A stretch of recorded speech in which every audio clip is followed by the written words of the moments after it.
This is the Gigabyte Z170xp sli. Basically, what you get is you get the box, which gives you sort of the highlights of the product and that. Nothing particularly significant inside the box. You get your I/O plate.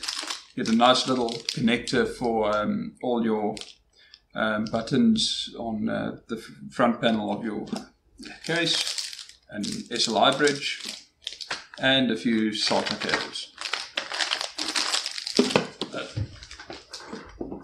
Now on to the important stuff. This board is one which we chose after a lot of very, very careful research. And we went specifically with Gigabyte's ultra durable series because both myself and one of the other owners have had very good experiences with their boards. I'm actually still running a Gigabyte ultra durable board as one of my gaming / media PCs, and that's been running I think for 10 years without any issues. And all the other boards I have from that generation has died out over the years. Basically, the board itself, the reason why we went for this board is durability and future compatibility.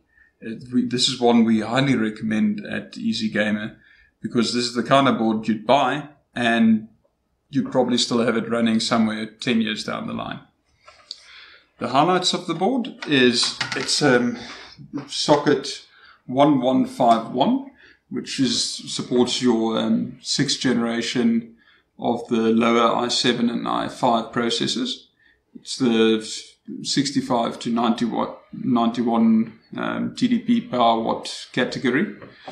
It supports dual channel DDR4, 4 DIMMs, so 2 DIMMs on each channel. Basically what a channel is that a pathway into the CPU for the RAM. So if you have dual channel, it means you can have double the bandwidth than what if it was just all one single channel.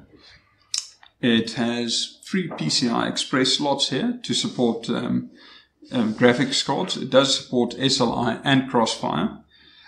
And other than that, the basics, it's got a very nice audio setup. It's actually got isolated audio setup where it's completely separated from the rest of the board by insulation, and it's got its own built-in amp. This is all just to improve audio quality. And on the back panel, it's got 6 connectors for the audio. Everything seems to be covered nicely with heat sinks. In the Gigabyte, we know, use very good quality capacitors, so they, again, tend to last. And now we get on to one of the main reasons for this board and that is future compatibility.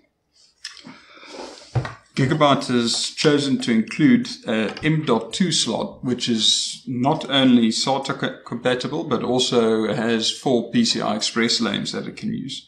That means if you're looking to get the insanely fast M.2 SSDs, the connector actually supports up to 32 gigabits per second, which for what's currently available on the market means you can use any of the M.2 SSDs in here. And it supports up to the length 80, which is the longest ones currently available, which is a very nice setup. It has also got some overclocking functionality, such as the Turbo B clock, which gives you a wider range of options. It gives you smaller increments for overclocking. Although this is not really a board focused on overclocking, you can use it as such. And again, being future compatible, it's something we thought might be useful if a few years down the line you decide to upgrade it or put an unlocked processor in it. Then onto Harddrive connectivity. At the back here, we have SATA Express ports, 3 of them.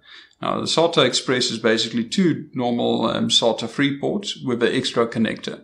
So it's got 6 SATA free ports, of which, or it can function as 3 SATA Express ports. Now, the SATA Express gives you a much higher bandwidth. It gives you 16 gigabits per second bandwidth as opposed to the 6 gigabits per second, which for SSDs is a wonderful thing, as in most of our personal setups were always limited by the SATA speed of the of the connectors, as the SSD technology is already there to support faster ones. At the time of making this video, SATA Express SSDs haven't come to the market yet, but it is something we're waiting for very eagerly, as that should dramatically increase the potential performance of the computer. If we move on to the back panel here, this is the next part of future compatibility comes in. We have got a red USB connector. The green one is USB 3, which most of you will be familiar with, but the red one is USB 3.1. This doubles the bandwidth of USB 3. This standard shape of USB connector is a type A port, which is the one most people are familiar with. So this is a 10 gigabits per second type A port, but the very nice thing for future compatibility is this board includes a USB type C port, which is also USB 3.1, so again the very high speed. And this is the connector which most people expect to replace micro USB. Nice thing of it is you can also put quite a lot of power through it. So for example, in some of the MacBooks, they're using them already as a USB port and a power in for the laptop. So this is a very, very useful connector for future compatibility. While we're on the subject of future compatibility, another reason for this board is the opposite, backwards compatibility. If you're looking to build a new PC, but still have a older screen, this board is an excellent option if you're using onboard graphics, because you've got HDMI for newer displays, but you've also got your DVI and your old-fashioned connector here. So if you still have an old keyboard and mouse and things you want to use in an old screen, that you'd be able to still use them on your new computer.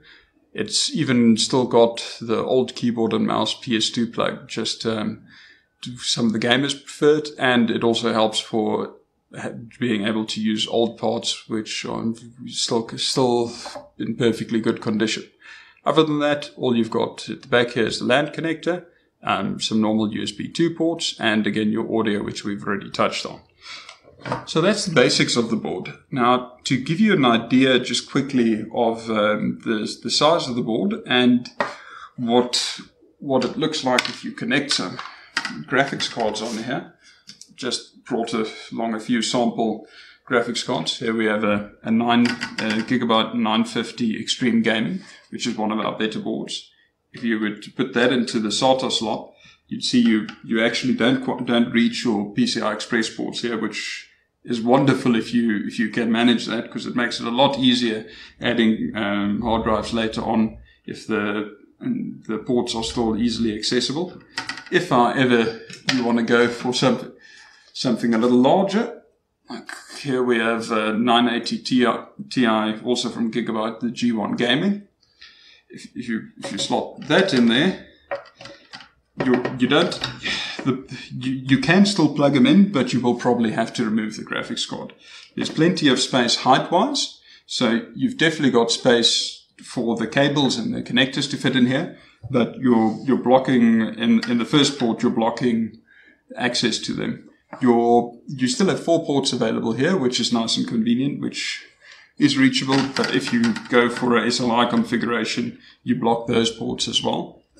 But at least they're facing backwards and not facing upwards. The boards that have them facing upwards is a nightmare as soon as you start going for a larger graphics card. But yes, so that is a review of this board. We highly recommend it. It is great value for money. We actually use it in our own